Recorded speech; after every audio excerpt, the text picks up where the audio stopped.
இருக்கோம். எங்கள் வீட்டில் நான், எங்கள் வீட்டுக்காரர் 2 குழந்தைங்க இருக்காங்க. 2 பெண் குழந்தைங்க. நான் பெரிய பாப்பா 3வது படிக்கிறாங்க. சின்ன பாப்பாவுக்கு தான் 1 வயசு ஆகுது.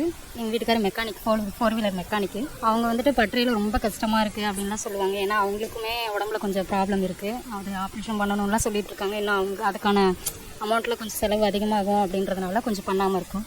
மழை வெயில் எதாக இருந்தாலும் அவங்களோட வேலை முடித்தாதான் சம்பளம் அப்படின்ற மாதிரி இருக்கும். அதனால் அவங்களும் ரொம்ப கஷ்டப்பட்டு அந்த வேலையை பார்த்துட்ருக்காங்க. 2 பெண் குழந்தைங்க. அவங்களுக்கான செலவுகளும் இருக்குது. சின்ன பாப்பாவுக்குலாம் ரொம்ப செலவு அதிகமாக ஆகிட்டுருக்கு. ஏன்னா ஹாஸ்பிட்டல் செலவு அது இதுன்னு நிறையா போயிட்டுருக்கு.